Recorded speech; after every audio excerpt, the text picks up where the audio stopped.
A sit-down with Roanoke's new chief of police, Scott Booth. How the incoming police chief plans to address the recent spike in gun violence across the Star City.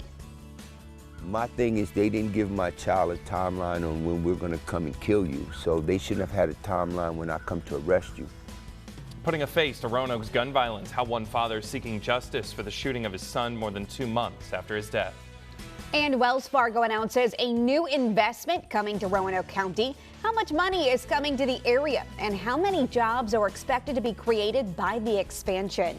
Today is Wednesday, September 27th. This is Good Day Virginia.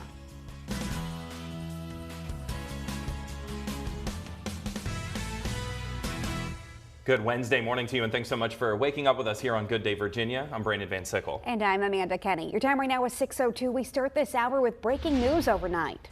The Giles County Sheriff's Office is warning residents in Pembroke to be on the lookout as they're searching for a man with outstanding warrants who was last seen carrying a rifle. It's not clear just yet if this is the same man other agencies in the New River Valley have warned people about in the past few weeks. The Sheriff's Office says they are concentrating their search near Castle Rock Golf Course, the Treasure Island Playground, and Snyder's Ferry Road. They're asking if anyone sees any kind of suspicious activity, call 911 immediately. They do want to stress that they don't have any reason to believe that the man poses any risk to the public.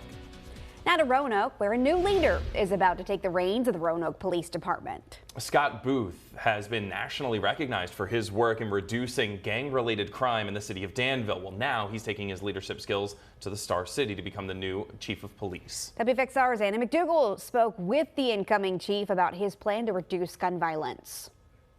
We will be relentless.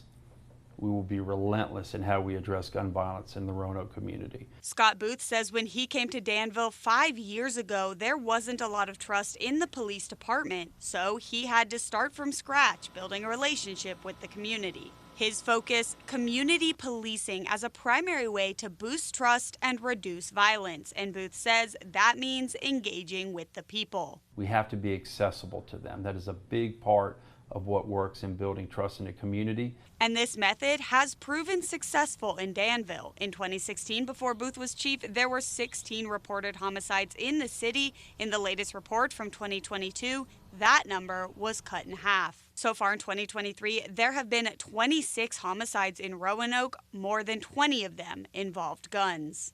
What is the solution? So it's not a simple thing, but the foundation is relatively simple to get started, right? Trust, legitimacy, focus on where the crime happens, focus on who's committing those crimes, work with all our partners in the community, from the Commonwealth Attorney's Office to our federal partners to the Office of Attorney General. We have so many folks on the ground there in Roanoke that are going to add value to reducing crimes. But Roanoke's future chief says it's not all up to law enforcement. Police need the community's help to fight gun violence. Tell us where the problem areas are. Tell us who the people that are doing violence or committing crime in your community. Trust us enough to give us that information. All right, be there for us and we'll be there for you. That was Anna McDougal reporting. As for Danville, Chief Booth says that he's sad to leave, but he's confident that the community and the department are in a good place and the city will continue to flourish even after he leaves. Booth will start as the Roanoke Police Chief on October 31st. Just like any other kid, any other parent's kid, you know, you wish you'd held them 5 minutes longer. Putting a face to Roanoke's gun violence, WFXR News sat down with the father of a 22-year-old man who was shot and killed back in July. His father says James Griffin III, also known as JJ, had a bright future. He says JJ was in college for sports medicine, had a serious girlfriend, and was a talented musician. You put a bullet in him, but you killed 2 families. And he killed me. And that was the hardest thing, because it's still going on. Every day I feel him, I sense him, but it's not the same as having him. JJ was shot and killed on Sigmund Road Northwest back on July 10th. The alleged killer was arrested, but according to police, there were multiple people at the scene. Griffin says detectives did their job, and now he wants to see follow through. He says he wants to see accessories to his son's killing prosecuted. Now to a crime alert. Lynchburg police announced that they intercepted a package containing 8 pounds of ketamine. Police say that their Vice unit received information about the shipment and they were able to pinpoint the suspect, Lay Lee, from Brooklyn, New York, and the package of drugs were taken into custody, and Lee is now facing charges of possession with intent to distribute. Virginia state troopers are asking for information on the deadly hit and run in Bedford County from last year. You may remember 26-year-old Aaron Collins of Concord was hit and killed while walking in the westbound lanes of Route 460. This happened around 12:30 in the morning of September 21st, 2022. Investigators released photos of the incident here. Now, they say evidence suggests the car involved could be a 2004 to 2007 BMW 5 Series. If you have any information that may help with this case, you're asked to call Virginia State Police.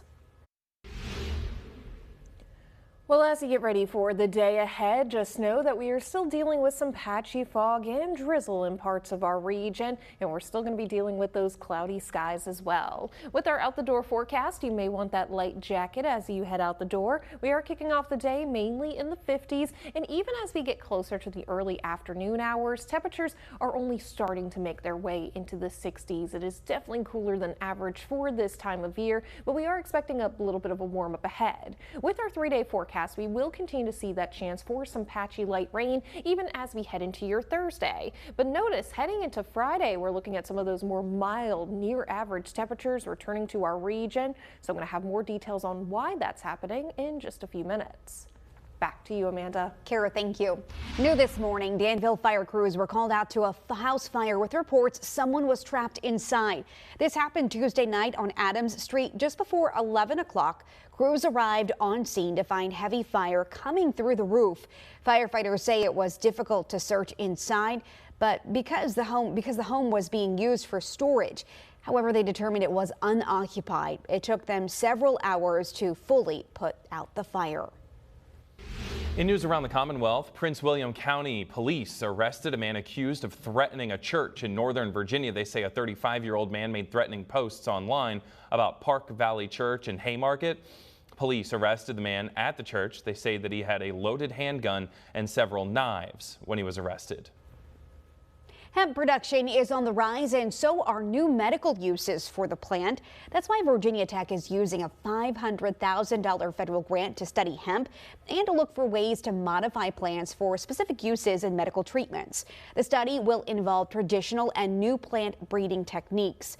Growing hemp for specific compounds could make growing them more cost-effective while improving their use in medical treatments.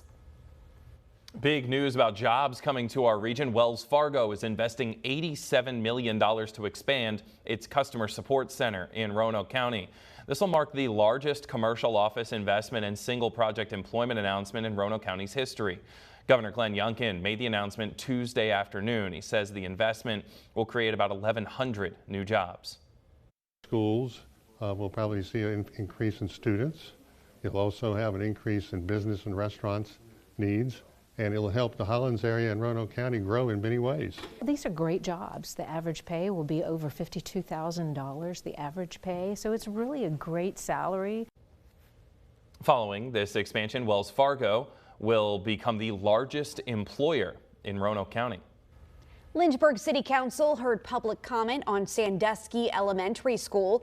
The school board voted to close it last week amid financial concerns. City Councilman Marty Misjuns was one of several speakers, along with 2 students. For many years, Mr. Womack has told us we do it better when we do it together. Every time I hear that, it makes me feel like I'm not alone. And if you close down the school, we won't be able to hear his encouraging voice anymore. That is just one of the many reasons I love Sandusky. T.C. Miller Elementary School is also considered to be closed or converted.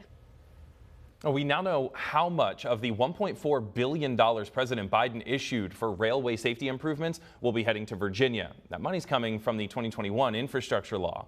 According to the governor's office, Virginia will get up to $100 million. That money's going to go toward rail improvements from D.C. to Richmond. A critical East Coast rail connection in that corridor sees about 50 to 70 trains a day.